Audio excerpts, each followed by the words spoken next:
Igbo bụ Igbo. Ekele m na Lolo Nneka Chimezie, onye na-ewetakwara ụlọ ọnọdụ Igbo. Onye m ji maka ya bịakwa ọzọ ọwụkwa patri ihe m na-ekwu maka insecurity m na-ata agụ ikenga uru agụ na Nijele na ndị otu ya na-eme na ha na-eme expose crime. Onye ọzọ m na-ejikwa ozi anụmanụ Dr. Ngozi Orabueze na youth anyị egbugoro. M ga-akpọgodo n'ụzọ kpọrọ ụnụ ebe Dr. Ngozi Orabueze na-enye youth instruction. Ọ nọ America na-enye ụmụ mmadụ instruction, ndị Biafra Liberation Army.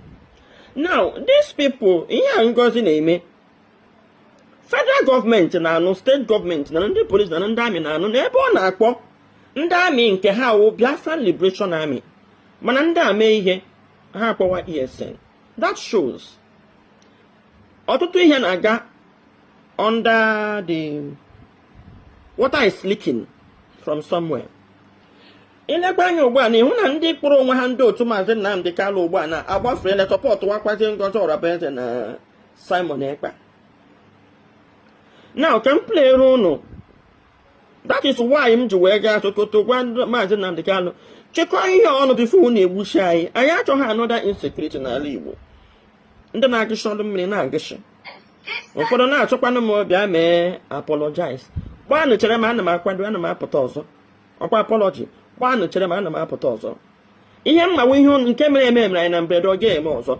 Ka m plere unu ebe Dr. Ngozi Orabueze nọ na-enye ụmụaka instruction na ihe ọbụla wụ ihe yi army uniform n'ala Igbo ha gbaa.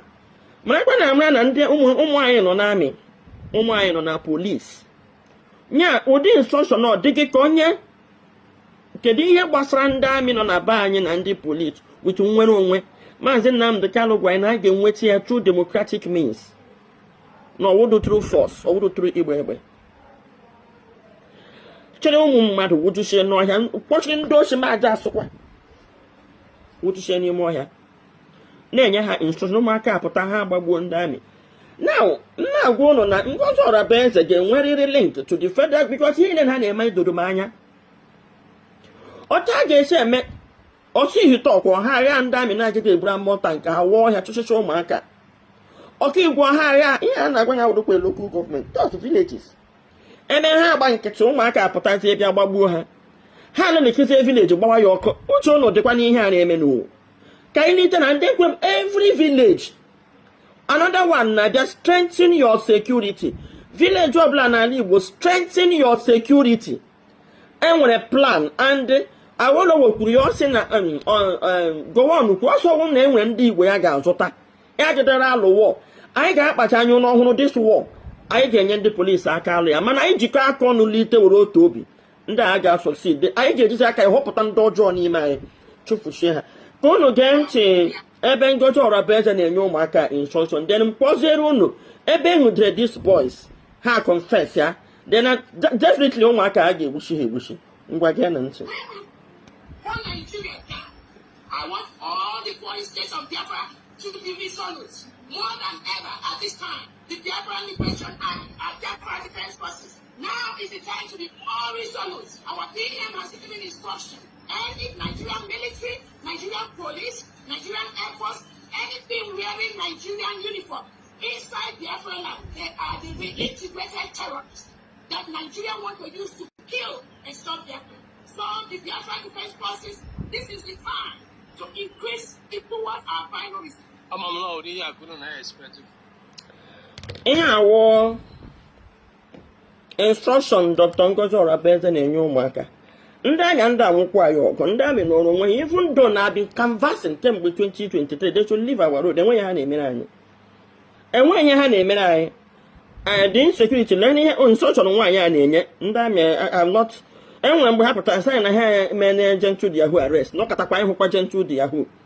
Ka ụnụ na-ahụ na ihe awụ an organized indirect jihad ka ndị a na-emebe anyị. An organized indirect jihad and genocide ka ndị a na-emebe anyị.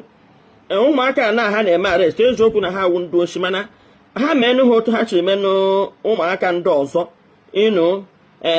rehabilitate na anụ ha rehabilitate kwana aha otu ha rehabilitatụrụ ndị ọzọ ọ ya wụ ihe m na-ekwu na otu a na-egbuchichi na ụmụaka enyede ha egbuo ha achọrọ m ịkpọrọ ụnụ ụmụaka nke enyedere ha akpọwa na Ngozi Orabueze ka ha na-arụ n'ọrụ. I hope I will be able to find it quick enough.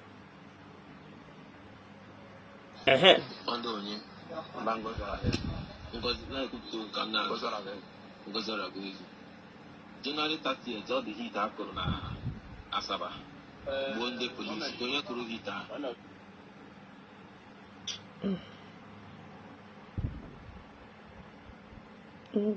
Oh. Can you manage for that heat? You manage to quite a Apollo knows.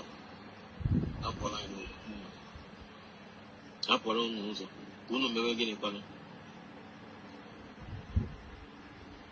Apollo knows of Uno Megani. I wouldn't mind. Uno told the police are on a patrol. I'm not to do no touch not to Uno. Him on a day and I put the shoe to have Pusian. But I was in Doctor and I have Pusian and I have young bay issue.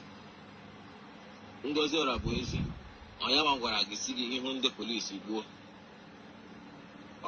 Hello to Shibadia. How? For what reason? I was saying I open iPhone, I police or I no no police of Lolo. I found out that I took one was basically again. Unu bucha ha gị emezi egbe ha. Don't nara fa egbe. Or for what go you unu na ndị police egbe. I will nature online. So Ngozi Orabueze on a sponsor again. But I send the ego. Ego so that no one are back again. Don't send them more. So once I was sending them ego only cost send them 1.7. 1.7 million. Kiwe name again. I'm going to go to Kiwe go bullet. Kiwe bullet time again. I will have a check moment. Okay. But you question and make it happen. Okay, we will Commander Asaba. Commander Delta. How many Fulani? Ebola and the Fulani only? Last 2 years. Last 2 years. When we got calamity. Your name? Now, in our exposition, you can go right on a way on when how the police or not cha how we get here. Yeah, where new cook now. This young boy, you know, when goes out of person and you had instruction. Honey, me and the men when they have Biafra and the Branishi. We have black or ha, we have black handle. How would it? If it's a hollow one, I may so him. I gave one Nigerian government away my commands. In one put up way anything. Also, I would joke with Gahama. Nothing happened here time. And when did that blind? Now, here goes Orabueze and Asaha Babundi Aminatahigo. Is it not to create insecurity here? A Gababundo Army, Babundi police, honey legally. But I do not do well now. Getting here, Nigerian government name about the woman needed instruction. No, I think that what is important to them is not to stop the mayhem. How to continue because how on a plan. But I had to Carlo in the first place. Now, now go to woman like Jenny Ken Gahan and Ogajo Vika. Can you buy 9 man more? Not to go to sentiments. Can you buy more? I'm going to be hashi. I'm going to be hashi. Me ken ma Ngozi Orabueze, ma Simon Ekpa, ma Gentle Diahu, ma ndị Ebubago, ha niile ndị gọọmenti anyị n'ala Igbo anụnwa ma anya nke ndị eji hiwe ihe niile gwa ha na-akpa mkpamkpa achọrọ destroy IPOB and ESN. That is why onye zuo oshi asọ ESN, onye gba agba asọ IPOB ESN. Ngozi Orabueze akpọla army nke ha na army nke ha Biafran Liberation Army, mana ha mee ihe akpọ ya ESN. Recently now ha akpọtụla ihe niile aha ESN. Remember, ndị Igbo abachasị anywhere enwere unrest ya last for 24 hours, the government of the day aka ha dị na ya. Obodo ọbụla rise up and strengthen your local vigilante. Ọnna ha wuna all vigilantes ahụ erezo wuna enwere peace. Ndị ewerekwala ụzọ ahụ repụtawa again raise on that vigilante. Kịta na ka enwee inter-village patrol. Ọlụ niile zuo ezo wabaga na Osu Ihite Ọkwa, kpọla ndị Osu Ihite Ọkwa. Anambra niile zuru ezu ụkpọ otu Osu Umenyi nyerenụ ndị Osu na ohu aka ka ha regain ọba anyị. Ka m gwa unu eziokwu, ndị amị nọ n'obodo a ihe ha nọ na ya wee ịchụ villages, ọwụda ịchụrụ anyị criminals. Ha na criminals na-arụkọ. Ndewo.